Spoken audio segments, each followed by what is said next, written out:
Hello, everybody. On behalf of Allen Interactions, we'd like to thank you for joining us today for our Allen Interactions webinar series. Today, we're presenting, Is Your Media Moving the Meter in Your Learning? My name is Rich Peterson. I'm the Relationship Manager and today's webinar host here at Allen Interactions. For audio, everyone is in listen-only mode. You have two audio options, either via your computer speakers or via your landline. You will find the phone number in the original confirmation email. If you have any audio visual issues, please submit a comment to the panelists using the chat feature. We will respond right away. Lisa and I will be monitoring and responding to chat questions during the broadcast today. Today's webinar will run for 1 hour from 12 p.m. to 1 p.m. Central Time. I want to cover the housekeeping items before we get started. The control panel at the bottom of your screen has two icons, chat and raise hand. Use the chat drop down to converse with all attendees and panelists or panelists only. If you want to catch the panelists' attention, click the raise hand icon and we'll respond. Do a quick practice for any of you who haven't already done so. Let us know where you're joining us from today. If you could type in your response in the chat, that'd be great. Also, today's session is being recorded. We'll be emailing out a link to the recording and a link to the presentation following today's webinar. Today's panelists are Lisa Stortz, an Allen Interactions Strategic Relationship Manager, and Scott Kohlauer. He is Solutions Architect and co-founder. One last thing for me, we will have several polls throughout the webinar today. Lisa is launching the first one now. Take it away, Lisa and Scott. Great. Welcome, everybody. We're super excited to be doing this. It's going to be another fast and furious, high energy, fun webinar. We have 30 examples to share with you today to kind of share in different categories. But let's get it started by launching a poll just to kind of get embedded into how big of an impact media can have. So how many visuals do you think the human eye could register every hour? 16, 160, 1600? 16,000, 26,000, 36,000. Let us know what you think. And you probably saw too in the webinar invite lots of staggering statistics that images with articles are viewed 94% more than just images alone, or than just words alone. So very powerful. Going to end the polling now. It looks like most of you thought 16,000. Alarmingly enough, the answer is 36,000 that are the human eye can visualize, process 36,000 visuals every hour. So lots of interesting results there. Here, I'm going to share, those are sharing the results and then stop sharing, okay? We should warn you too, we're using new technology today. We're just starting with Zoom technology. We're having a lot of fun with it, but let us know if you have any issues and we will likewise on our end let you know if we're having any on ours. As Rich mentioned, this is part of a monthly series we do that we're really committed to. We really want to hear more from our clients and from the whole community. We really think it's a great way to garner and share market intelligence and provide creative solutions for all of us. So nice monthly problem solution series. How many of you are dying to know what she's looking at, right? There's got to be some major compelling image out there that would be fun to know. Today we're going to categorize all the media that we're looking at into a few buckets. What does it do to motivate the learner, right? We know motivation is such a critical component of good, engaging learning. How it can help really get emotional. We're going to see some pretty serious learning and some light, comedic kind of media. How it brings to life the brand, storytelling, gaming, how you can really provide more context and how we can make concepts much simpler, take the complex and make them simple through simulations, et cetera. So with that, why don't we get started right away? Scott, let's take it away with some makeup. Very good. So what you're seeing on the screen here is onboarding for Benefit Cosmetics. And obviously, when they bring new people into the fold, they want to to really connect with their DNA, their visuals, what they believe in, what their spirit is. And so we took that DNA, if you will, that visual DNA, and melded it into this learning. So here's some new introductory points just to get familiar with the San Francisco scene, which is where they're located. So they wanted to bring that to life. As they do that, this collage starts to come to life in color. If you've ever seen Benefit, you probably say, "Yep, this is their brand, right? This is what they look. This is what all their packaging has this on it. All their information, all their data points that come out, and data sheets have this. So it's really that look and feel that allows us to create that experience for Benefit. So, you know, one of the things is onboarding and bringing the people in using branding, visuals, and media to create that experience, that first experience for the learners. They love pink. They love pink. The next one is for Google, and again, Google has some stylistic components that they enjoy using, their little bot characters. So here we're explaining some different components of their phone systems, and we're using these bot characters to come to life and bring that brand to life, and really again exemplify how this can look for the learner. This one is actually internal and external, so we wanted to make sure that that brand came through in those external users. If we went over to another Google component, this is a day in the life. It's a fun little media play where here we have our character JB Android, and he's on his way to work. And as he's moving through the different parts of his day, he's walking through the park. You can see different components of how the Android system can provide him with different information along his journey for the day. So again, it's a fun way to take those characters and really make it a more fun, interesting, engaging experience for the learner.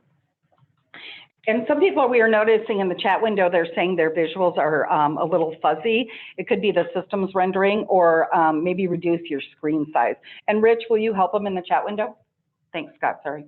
Yep, no problem. And again, if that continues, if we can't get that fixed, then we'll definitely let you, you know, be able to send you some images Sure. offline that are high res, so you can see these in a better light, Yeah, if you will. yeah, absolutely. And likewise on this, we're really focusing on the media today, but if offline, if you want us to talk more through key interactions or things, we're happy to. As Rich pointed out at the beginning, I have office hours, so happy to go through that. And Erica, we will address your question here shortly too. Okay.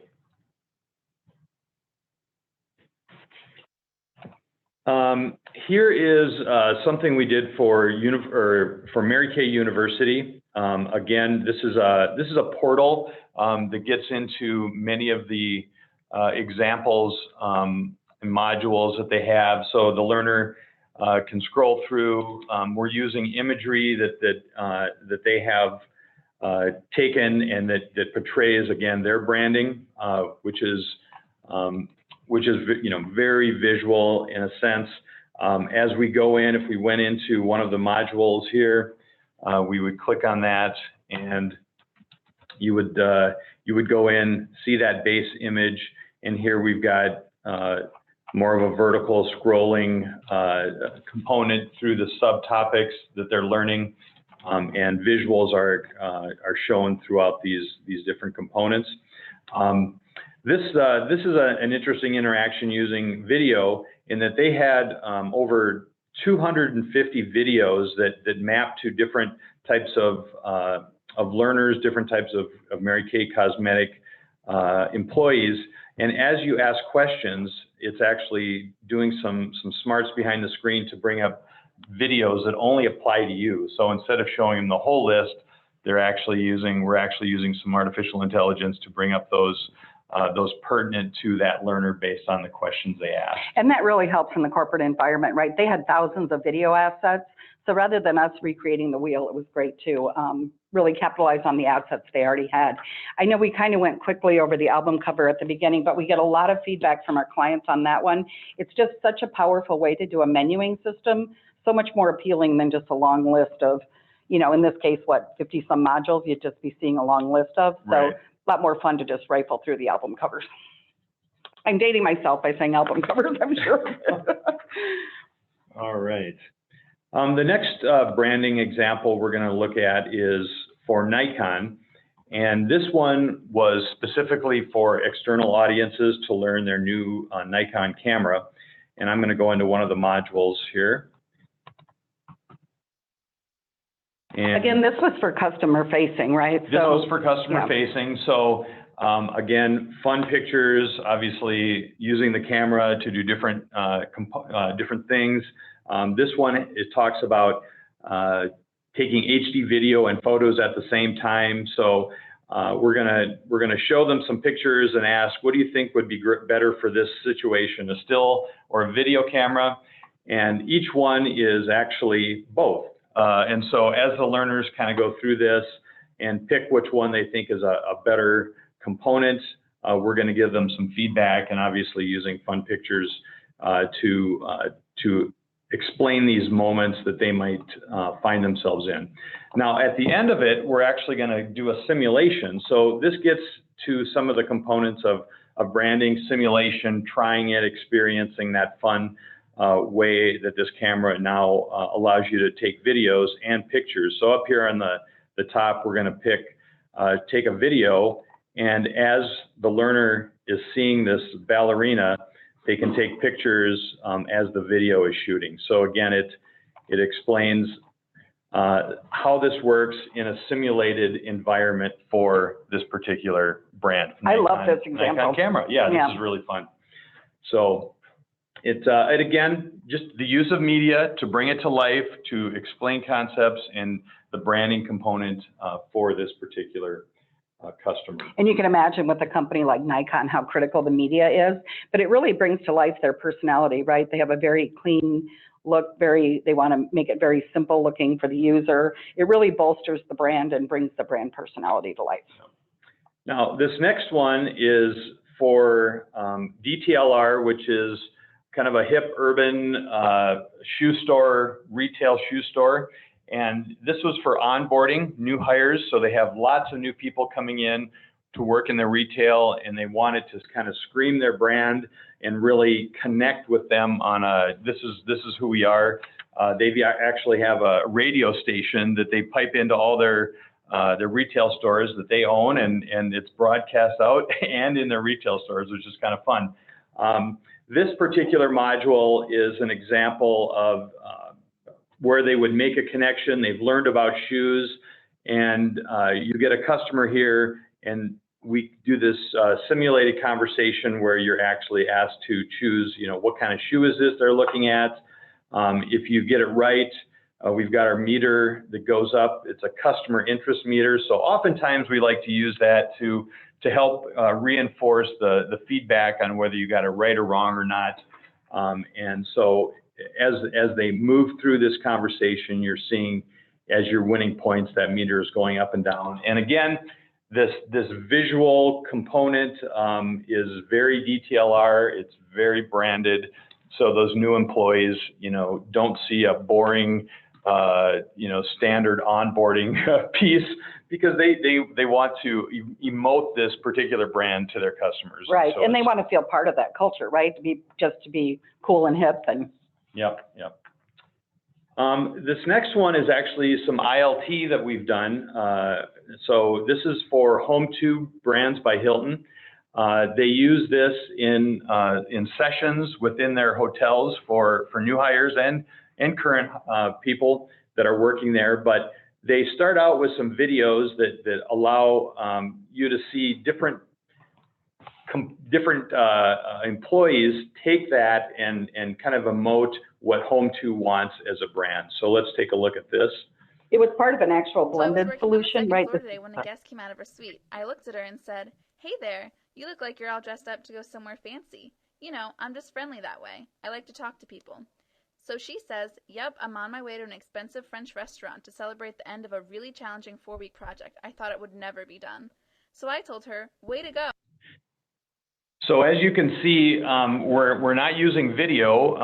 The investment that they wanted didn't allow for full-scale video for these particular individuals. So we used some, some different still images and put that over the audio to create a sense of movement and a sense of moving through that conversation. So very powerful in bringing the brand voice to life, Yep. right? You're using your own employees and personifying the different aspects. So on the last screen, as you saw, there were, 12 or so. So every week or month or whatever, they can take a different one and focus on that and then bring back examples of how they're living the brand. Yep. And then from there, they went into kind of a game board, if you will. They sat around the table in one of their conference rooms. They had this game board on the table, and it has different cards. So if we move through this, we've created some different branding cards that they would select. These cards would have different themes that they would talk through and emote the different brand characteristics for being playful, for being engaging, passionate about their job, individuality. And so we created this game out of it that, again, took that branding look and feel, moved it through not only the intro videos, the game boarding, but also, the activity and the leader booklets that the learners and the instructors are going through. So again, just taking that to another level for instructor-led to emote that branding experience through media. Great. So those were all really good examples of how you can bolster your brand and bring your brand personality to life through the use of media. Again, we welcome all your questions in the window. While Scott's teeing up, we're going to move on to context, providing a meaningful context next. While he's doing that, let's go to a poll. We have a poll up. What percentage of all information transmitted to the brain do you feel is visual? 10%, 30, 50, 79, 90, or 100? Lots of good answers coming in. Erica earlier too, Scott was talking about the use of that they get a little pushback when they use characters versus like still life. Yeah, it's one of the things that you're going to see is that each company has their own individual, bumpers for media, for different characters, and we work with all of our customers very closely to understand what those limitations are, those characteristics they want to bring across. And so some don't have those and some do. And yeah, that's why you're seeing a very diverse group of imagery and media and usage of those. So, yep. Perfect. Thank you. Totally understand that. So most of you thought 79%, and I think that's probably because it looked like an odd number, so you probably thought it would, but that's actually in there as a distractor. The true answer is 90%. 90% of all information transmitted to the brain is visual. So just a lot of fun facts to reinforce how important media is. Scott? All right. On to context. So context is one of the areas that we talk a lot about, especially for performance-based learning, is how does that learner connect with the material, not only the content of it, but do they understand, do they see how it plays out within their world, within their job?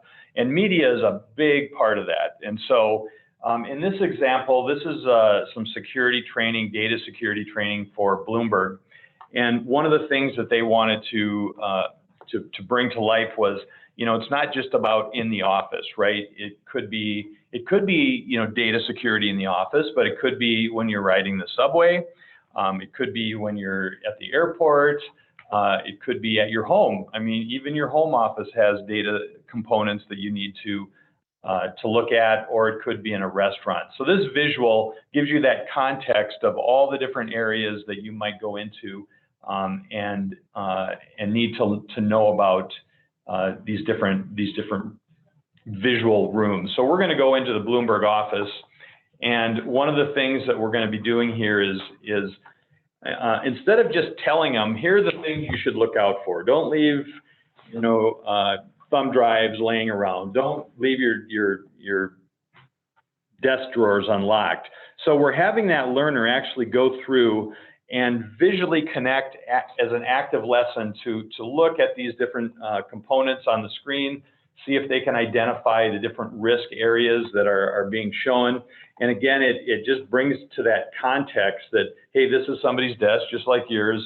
You probably have different components like this on it. And once you've identified all the different areas, then we bring back some different areas where we ask questions about how do you know, why is this a security risk? And then if you've answered that correctly, how do you actually resolve that security risk within the world? So again, contextually grounding learners in visuals that they can relate to. I think the biggest part of contextual with media is it's learner-centric, right? So it's not about the content. You know, that one's a little more content heavy, but on the outside, when we are visual, you know, the whole city, it's really, you know, all about the learner and their relevant situation, right? That's very much their office. The content comes up, you know, as you do the interactivity, but it's very learner-centric. Yep, absolutely. This next one is from Brooks Group, and this is a sales training where this particular module is allowing you to try to understand who you're selling to, and then based on knowing their particular characteristic and style, you need to do some things to help make that connection with that learner or that buyer. And so in this one, we've got 4 different people, and here where the context and the visuals come in is when you select a person, there are things in the actual visual that give you clues to what kind of a person they are. Very data oriented, this person, they have some visual data mapping, a lot of graphs. You can decide to shake their hand and they give you some information about their handshake. Their body language is a big one. They got their arms crossed, so they're close to the vest. And you've got, I think we've got 32 seconds. Right now we're down to 12 to actually try to identify what type of style that particular buyer is based on all the different components you're learning about through the visuals and through making these selections. And when you're ready, then you get to pick the type of person that and we ran out of time. So they want this to be, again, the media help to portray, this needs to be done quickly. When you walk into somebody's office, it's not something that can happen over, you know, the first hour that you meet with them, but you make that connection in 32 seconds, you identify who they are. So again, media is bringing that contextual environment to life to really hone in and support the learning points for those modules. And a huge congratulations to the Brooks Group. It came out today that they're one of the top 10 sales training companies. So congratulations. We're very proud to be working with them. So absolutely. We're shifting gears quite a bit from selling to gangs. Selling to gangs. So this one was done for the police officers standards training in California. One of the components of learning they need to understand is when they're on patrol, they need to identify and create data sets around gang activity as they're moving through the city on their beat.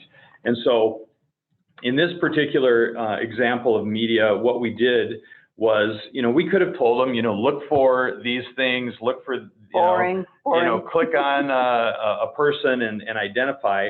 But we thought we'd take it a little bit further and actually create a simulation of what they would do on their job. And so here what we're doing is moving through that fictitious neighborhood, and at different points we can pause this and take a look at different graffiti. You know, that's some of the things that they look for is our graffiti tags, and I don't think there's anything there.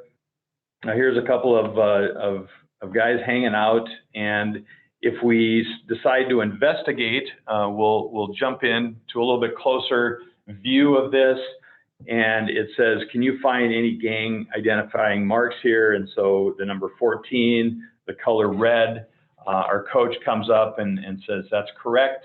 These are gang signs that you need to pay attention to and start to jot down on your travels. And so we're gonna come to another one here. I think this, Scott, is such a great example of making it a personal experience, right?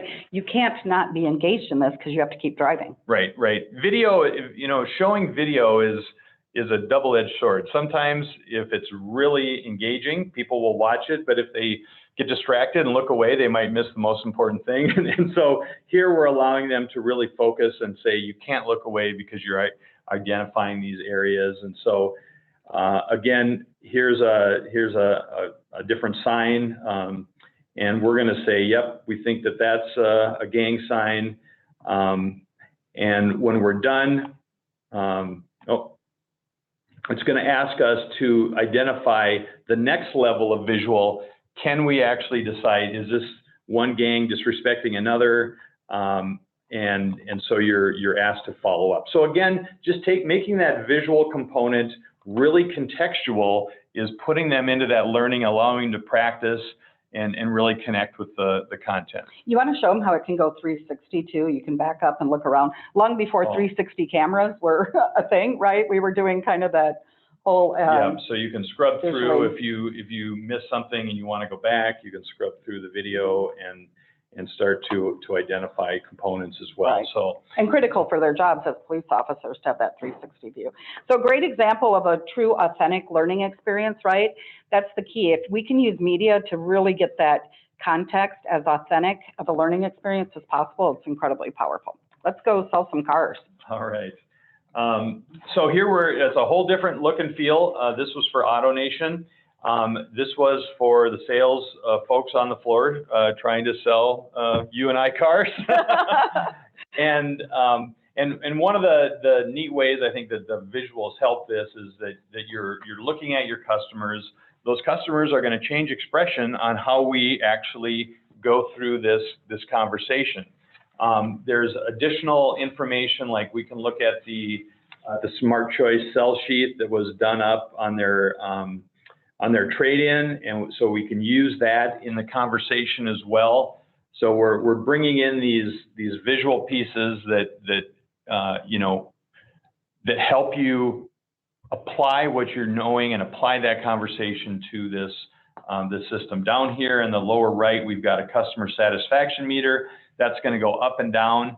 And then at some point, we're going to allow you to ask for the sale. You could do it now and you get some feedback from your coach that said it's a little early in the sales process, but instead of saying now is the time to make the decision, we allow them to make that decision at any time throughout this interaction. And media really made that. And the media made that happen to bring that to life. So if we said this, now our people kind of give you the frowny face, and you can see what the customer was saying, what you said to cause that, and you can also see some areas of what they're thinking. You know, she doesn't know what she's talking about. Our car was in great condition, and you tried to kind of whitewash their concern about the trade-in price. Over here, now we actually get a couple more options: going to the desk, staying in the seat. And if we stay in the seat, we continue on with that conversation. So you can also see our customer satisfaction meter went down, so we're not doing so well. At some point, if you're not very good, if you're really bad, they say, you know what, we're not interested, and they walk out. So it allows you. Media. That's powerful media. When they walk out, seeing their backs walking out the door. Great. And then now we're going to move on to Pepsi, which is kind of fun, and a little tribute to our hometown. We're headquartered here in Minneapolis, Minnesota, so you'll see a nice little Prince tribute. So this one, the media is not high level, but it really, again, creates the context for the learners. So there's also some ancillary sound on this one. Yeah, we can. Yep. So what you're doing is based on your knowledge of recycling and the best components of recycling and marketing. It's kind of a double-edged sword. You don't want to make it perfectly recycling but have no marketing component to it. So we're asking that learner if they want to keep or change this particular visual of a bottle of Purple Rain. So I'm going to say I want to change that, and it moves on, and we get another can. We're going to keep that. That looks pretty good. So ancillary use of audio as a medium, right? That comes up quite a bit of when to use audio, when not. This was just kind of up a little bit of the gaming element. So you read about what this bottle is made out of, and then you decide make or change. And once you're done going through these different options. Now that you've chosen, decide how to improve the product of recyclability. Make your decisions and click Submit. Okay, so the learner then gets to say, to click on these and see what that visual would look like with a changed marketing, a changed wrapper around it. You decide to make the change, and then you kind of see what happens if that's accepted or not. And that was accepted, and now we get the next one that you decided to change.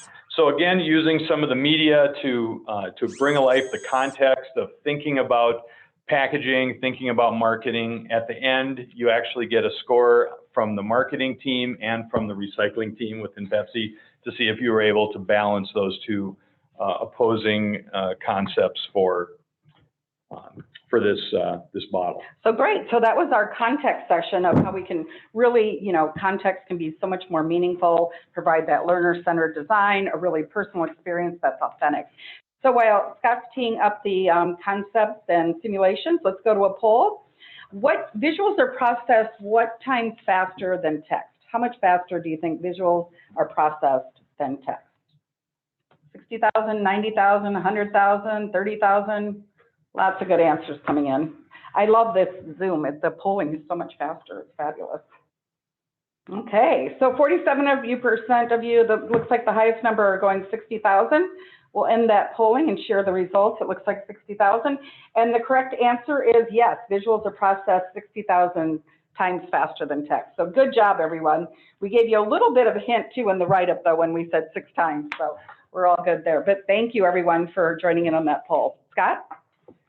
Yeah, so this next category is concept support and simulation, right? So if there are interesting concepts, if there are concepts that are a little more difficult, how can you use media to bring it to life? And how does the simulation media support, or how does the media support simulations? And this one, this is actually done a number of years ago, but it was for Denny's on practicing being a fry cook and understanding triage. So what they wanted to do was really give them an authentic situation where this is what their visuals of the cooktop would look like. This is an actual grill ticket, and there's some gaming elements where the first round you get one grill ticket and you have to actually get the hot food hot, the cold food cold. And if you guys were doing this, you would start to decide, I think I need to put the hash browns on first. I'm going to throw the toast in the toaster. So we're visually allowing them to make those mental notes of where they cook things. And there's also a component of timing. I'm putting the meat on the sausage and the bacon on last. And if you don't pay attention, things are done. And so I'm going to throw the toast on that. I guess I put that in a little early, and now it is potentially getting cold. If I'm not paying attention to if things are done, they'll burn. And so I'm going to put some burned eggs on the plate. And we want to, the motivation for this is hot food hot, cold food cold within 10 minutes. And so you've got this little meter clicking down. It's not a 10-minute meter, but it is simulating a time that you need to get this done within. And now we're waiting for our meats to get completely cooked. Our bacon's done. And the timer helps create a sense of urgency too. You can use media elements to create a sense of urgency, and also feedback, right? It's a good feedback mechanism, as are the meters. Yeah. And so now I've plated everything. I'm going to sell this. It goes away and it comes back. And so visually it's showing me over here my first ticket. Toast was cold, eggs were burned, hash browns were cold, but hey, my bacon and sausage was perfect. I didn't get it done in the amount of time, so I didn't get the time quality check either.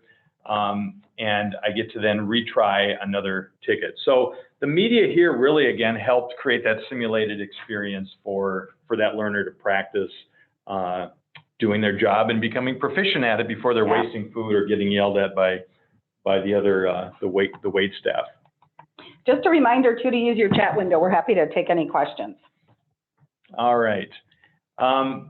This one is more conceptual in nature. This was done for Essilor Labs. They're an eyewear manufacturing company. And one of the things that they wanted to bring to life was help the manufacturing employees understand concepts of how these glasses actually, help people see better, right? So we're using media here to explain how light comes into the eye. Here's a little experiment section where if you drag these prisms into light, you're seeing a reaction to what's happening. So as I drag one that's complete rectangle, nothing happens. And if I drag this, it's going to be bending the light down towards the thick end. And then it's going to ask some questions about what did I see? What did I experience watching that happening? And so we're going to move to the next section, and it's going to start to take those prisms and visually show how lenses are concave and convex and how those will affect the learning or the learner's eye, understanding. So here, a plus lens actually pulls the light not from the retina. If we change lenses, it pushes it back towards the retina. So this is a perfect visual. So that'd be very complex to explain in words, right? Yep. But visually. Yep. Visually, it brings that to life and that understanding. Here, we're actually showing a couple things. We're showing this particular individual, what their situation is, their farsightedness. And as we move through a prescription range, you're going to see that lens change shapes. And in this one, the eye chart's supposed to be blurry. Eye chart's supposed to be blurry. And as we move and change, you're going to see how it affects the light coming into the eye, and it affects what that person's seeing. So again, taking that concept level and really allowing them to play, see cause and effect, and visually stimulating that learner along those conceptual lines. Good. All right. Here we're at another retail shoe store that's got some branding components. This is, as far as simulation, what we're trying to do here is allow them to understand different components of how they want to sell the shoes. And so the first thing that happens is you get to see that individual. They say they like this size of shoe and it's a size 10. And so the learner actually has to go through and find these particular shoes and then put them up on the sales rack up here. Their content is, the way they want them to sell is get them the shoe they want, select a shoe that's similar to what they want, select a shoe that's very different, and this is crazy, but this is their process, and then go to the sales rack and bring out a shoe that you think they might want that's actually on the sales rack. So you've identified these through these visual connections, and now we actually will go through and into the stock room, and we'll have to then go find all these shoes. So you can traverse through different areas of the stock room based on what you're looking for. You might select this one and say, okay, that's my first shoe. So you can imagine if this was all in words for these, they're high school kids that are mainly the retail in these stores. If they were explaining these all in words instead of fun visuals, it wouldn't have half the learning transfer that this one does. Another fun example with this one is they had 3 brands, right? They have Journeys that you're looking at, the She brand, and then also Underground Station. And they were able to use the same shell and just swap out the media look and feel because it was all externalized for the other brands. So again, using that media to create that simulated experience. The next one is again conceptual. Here we're using these technical visuals to explain brakes at a CSK Auto store, and as we're going through there, you can apply the brakes, and it's going to visually, show what's happening from a technical standpoint of drums pushing against and stopping those wheels from turning. Here we can jump into a little bit closer, and the nice thing about this is this isn't like high-end animated video. This is just basically two images.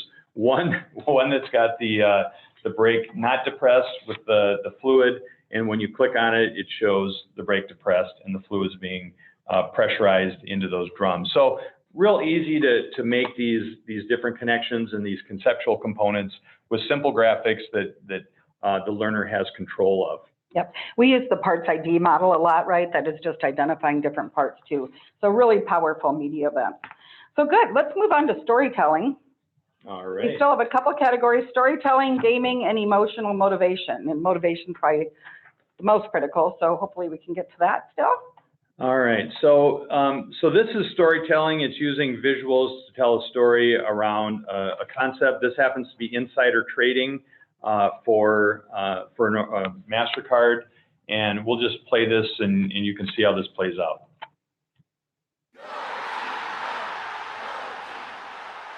Sasha, you're in a good mood today. It's just been a really, really good week at work. Yeah, MasterCard is treating you right, huh? You get a promotion?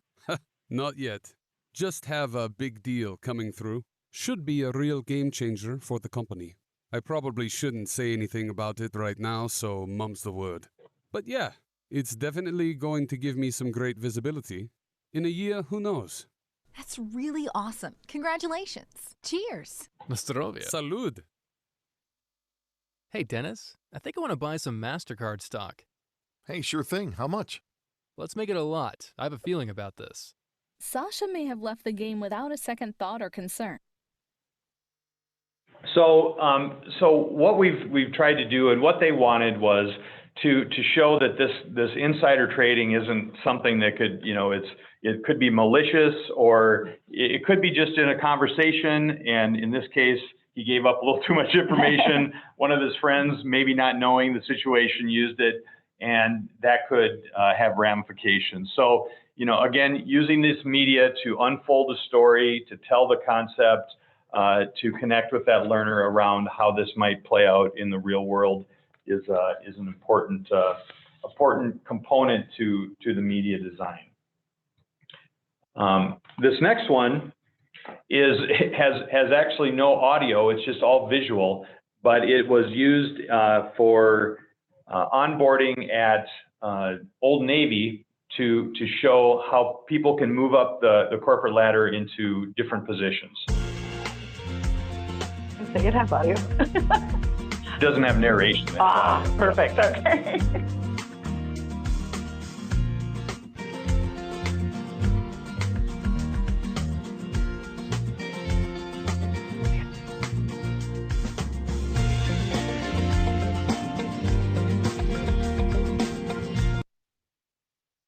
So obviously it's the traversing up the hill, and visually you're telling this story through these visuals and allowing it to come to life through pictures. Perfect. Good examples. So that's good on the storytelling end. That's great. Should we move on to gaming or emotion motivation? Yeah, let's do gaming. This one was done for ACE Manhattan, and they're a transportation logistics organization. And one of the things that they wanted to do was teach new learners around different ways of transportation, different types of ways that things move based on volume, based on urgency, based on where it's going. So we're introducing some of the gameplay, and then we move into to this game where you get a pallet of water, and you can look up here and you can see that the volume the urgency and the dollar value. And then based on the size of this, you have to decide, you think this is a truckload, it should go on the rail, should go on air freight. And so if you get it right, then we show you that you're positively identifying a transportation component. You can also see on this map behind here where it's starting and where it's ending.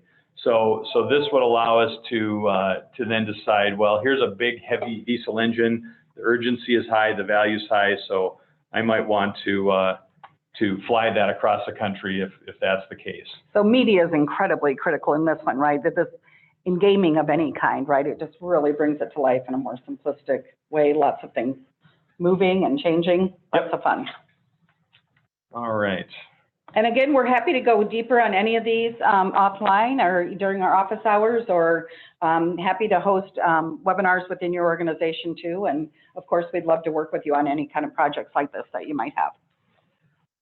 This next one was done for the National Park Service, and this was a game that they wanted new people within the parks to actually play to understand how a park runs. And so you start out with your park, you've got a budget, you've got some people power, and you can select different, if you want to select some improvements, you can decide, I want this improvement or I want this improvement.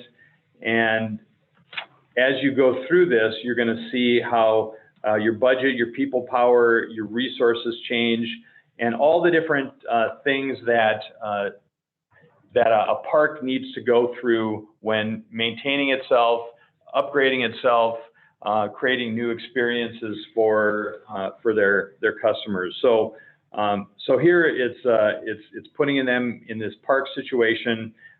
They get to select these different components that happen along the way. You might get feedback from a customer or management around what needs to happen, and you can apply these elements to this game. So super rich media, right? For people that work outdoors the majority of the time and live the parks, it's important to bring it to life. Yep. Love that piece. All right.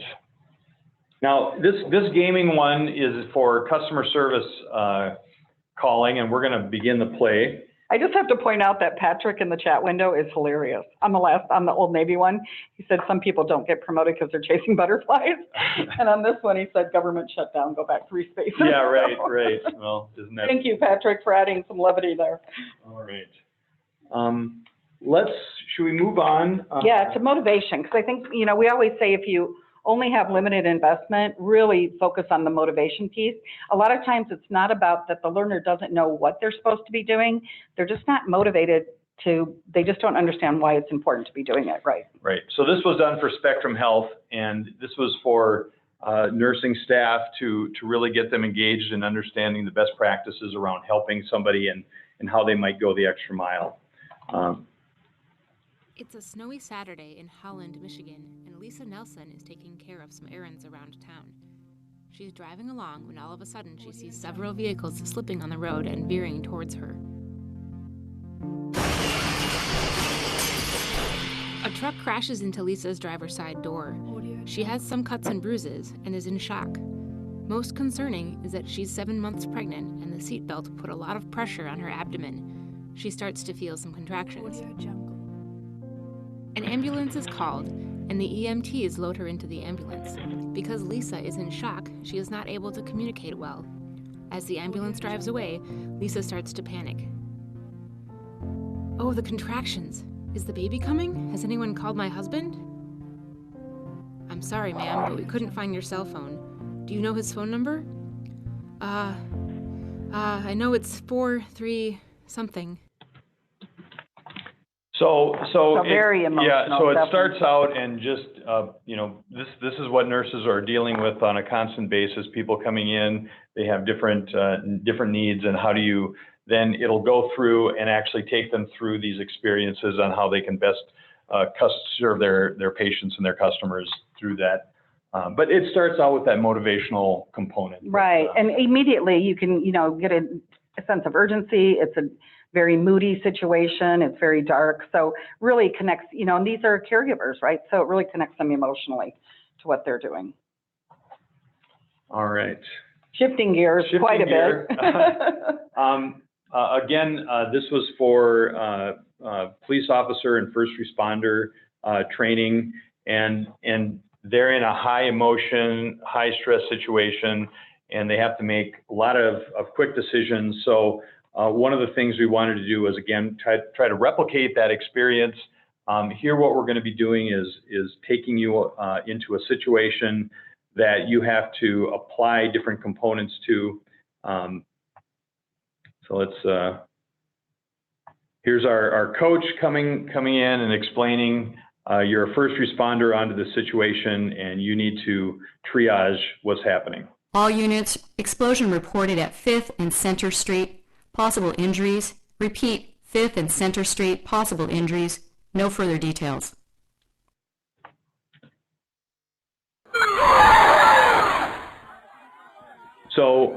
So through the use of a timer, of the visuals, of different ways to interact with this situation, the learner can actually decide to, you know, scan with their binoculars. So again, we're creating that simulated moment. You're seeing we've got injured children on a bus. We're going to jump out of that scene. Maybe we want to move closer.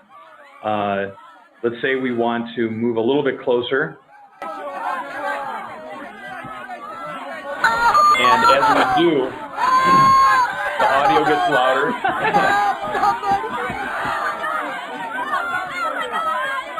You can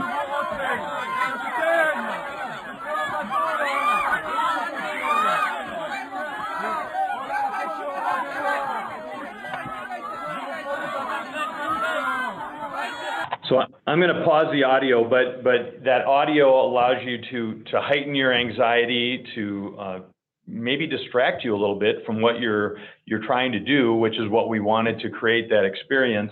That timer's going down because timing is of an essence, is speed. And then again, when you're ready for feedback, you say, I think I've triaged this situation fairly well. I'm going to say I'm ready for feedback. And your coach will come back and walk you through feedback, not saying, yes, you did it great, or no, you didn't, but they'll walk you through the process of recognize, avoid, isolate, notify, and that learner then will get specific feedback on each one of those components and how well they applied that to that situation. So media is awesome at taking it to the extreme. Joe wanted to know how many kids need to be put in danger in our training, but media really allows us to take it to the extreme, right? If a secondary device goes or whatever, we can really take it to extreme if it's anything, right? You're keeping your company out of the headlines, or, you know, people sick or dying, or anything we can do to take it to the extreme of what the consequences can be if you're not performing your work. Yeah, I mean, we hear a lot of times, you know, just show them the right way and the good stuff, but that doesn't connect emotionally with that learner. It's like, okay, but what happens if it goes wrong? What happens if I don't do it right? And those are the times where your brain is thinking and makes really it much more sticky. Yep. Right. Yep. And then this next example, are you going to show Oli? Yep, cool. So what we love to do is when we create work for clients, and again, we'd love to work with all of you as well. It's always fun if you're doing something really different and breaking out, and media is such a huge part of that. Use media to your advantage and create just a little trailer of the piece that you're putting out. Even if it's a micro-learning 5 to 7 minute piece, you can put out a 30-second trailer. So this is a 1-minute trailer of a piece we did for Operation Lifesaver. And it was actually done post design, so we used a lot of the imagery throughout from the course to create this. Yep, just took screenshots and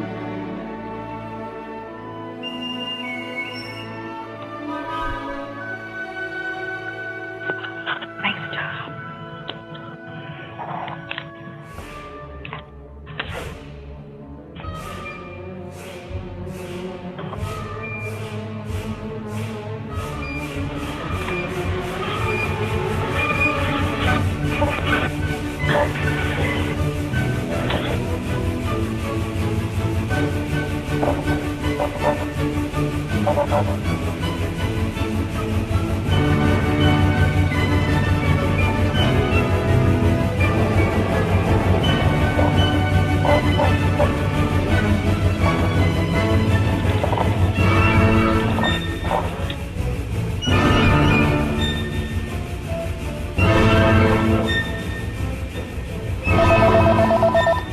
Why did you answer while you're driving? You know better than that.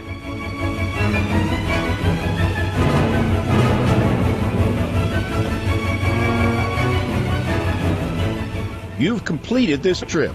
Let's see how you scored.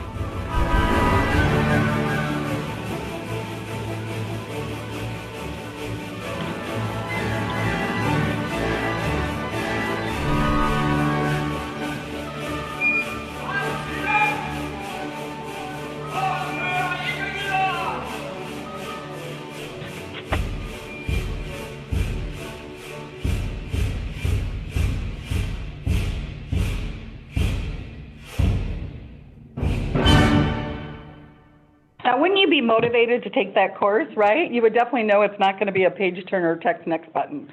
So, and that was done really simply just using iMovie. Again, like Scott mentioned, we just took screenshots right out of the course and put it on music, attained the music rights, of course, which is critical.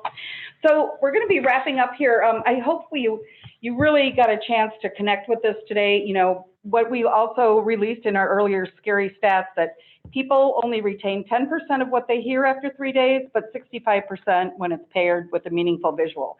So we hope we've really shared some meaningful visuals for you. We welcome any connection offline as well. These are some of the categories that we teed everything up in today. And Scott, you want to go to the next slide? But the learning never stops, right? So we want to continue doing these webinars. They're all about what, you know, great ways for you to evaluate learning, how we look at learning when we do it with our clients, how we look at learning when we see it in the industry. So, you know, give us your ideas. Again, I host office hours every Thursday, and I can connect you to pretty much to anybody at Allen that can help answer some of the questions. We'll be following up with all the questions today. So we really, really welcome all your feedback. There'll be a short 3-question survey at the end. And again, you know, we're curious what she's looking at in that visual. If anybody has ideas, we'd love to hear your thoughts. And thank you again so much for your time today, Peter, or Scott, of course. You always do such a great job on the demo. Thanks a million for that. Christine on the back channel, thank you. Rich, thank you so much. We'd love all your feedback in the webinar chat window. We do have 3 minutes, so a few questions that had come up throughout were, you know, kind of development time. Scott, if you want to address that a little bit. Yeah, development time is obviously, you know, it just depends. It depends on where you're starting, where you need to go. If we're starting from scratch, media often is overlooked, I think, in learning, in that it gets, you know, it's perceived that it's too expensive and it's too hard. Right? When it can really add effectiveness to those experiences. So I think, you know, it's hard to say how much time it takes, but it definitely is an important component.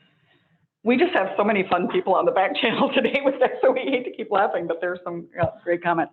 I think also we modelize a lot of things. We really try to build modelize so that we can drop more media into models and bring it to life too. So Erica, we can definitely talk offline of just some of the development times.